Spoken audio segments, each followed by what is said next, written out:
think looking back on this 30 years, the fact that we're able to announce a tour like we just announced, be playing at Lee's Palace, be still making music that is important to us is an absolute gift.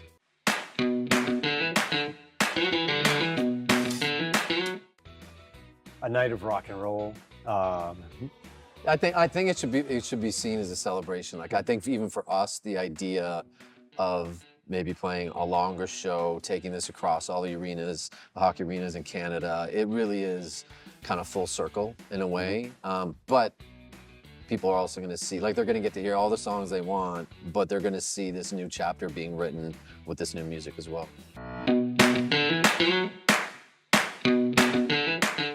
It has morphed over the years. It has, I mean, we've been together in a tight room together. We made a record completely apart and sent files across the internet to get it done. And it feels like a new version of home with this record. First time we went away to make music again, and we went to Nashville with a producer called Nick Raskulinecz, who's, you know, just done the Foo Fighters and Deftones and tons of rock bands. And so we really lived that rock and roll life again for a minute and kind of just surrendered to the idea of no distractions, just focusing on music 24/7 in Nashville with Nick at an amazing studio called Quad.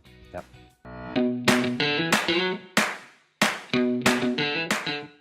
I think every tour is a turning point because we always try to do something different.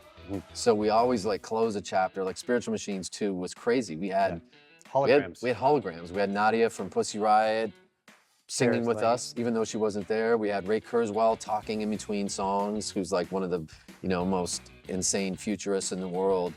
And that was a thing. Yep. And this will be a much different thing.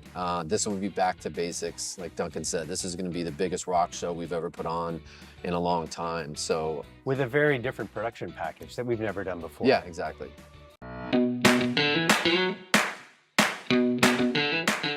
There's so many over the 30 years. I think Somersault was a big deal. I think we're the first band. Part of the idea of building Somersault was to bring artists that maybe had never gone to Halifax or Winnipeg, you know. So we were able to convince, you know, the Pumpkins, Foo Fighters, A Perfect Circle, Deftones, all these artists to come across the country with us.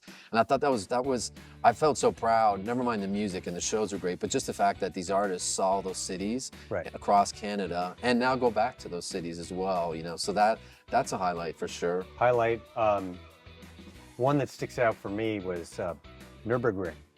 Rock am Ring, and we were playing Rock am Ring in this giant tent, probably 5,000-6,000 people in this tent, and I had started a song that we used to play called Car Crash. It's all bass. And our tech was telling me to stop, and I just kept playing, and then all of a sudden I got a tap with a machine gun on my shoulder saying, stop. So I stopped.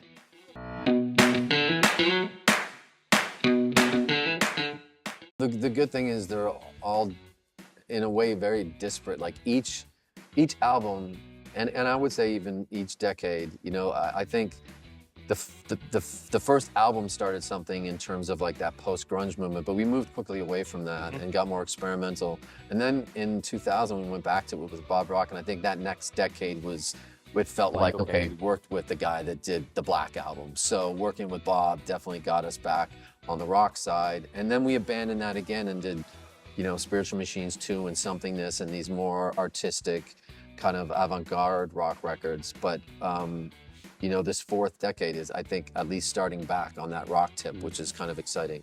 And I would say that the one thing that ties it together is that in Brain's lyrics, there's always been, you can look at it as dark, but then when you really look at it, it's kind of full of hope. And that's my interpretation of it. But yeah, and I think that ties across all the records, which allows us to go out into these different sort of creative. I use my lyrics as my own therapy. I try to figure myself out after I write something and dissect it. And I think what Duncan said is true. I think this band has always had this connection with the fans because they're this thread of hope through us as people, through the lyrics, through the music. That's it. That's the one consistent.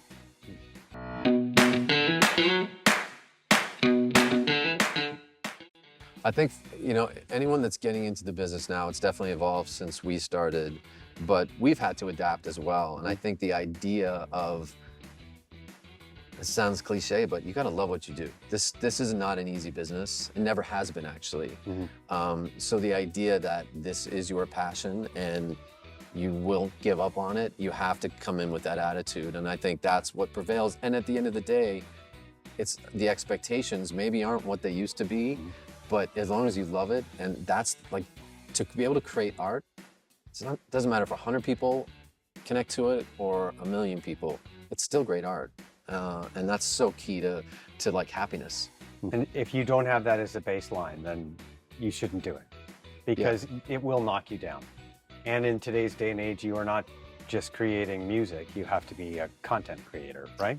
You have to be creator in the full scope of that word, and that unfortunately is where we're at, but it's the reality. So at the end of the day, if you can put your head on the pillow and whatever song you wrote or whatever you sang that night or whatever you're working on gives you that feeling like there's something bigger than life, then that's worth pursuing.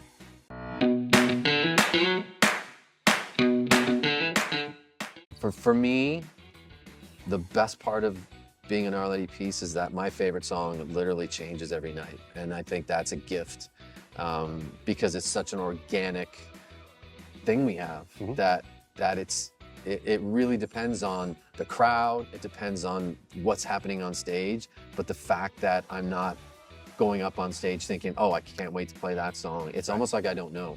Right. Yeah, Superman's dead. Yeah.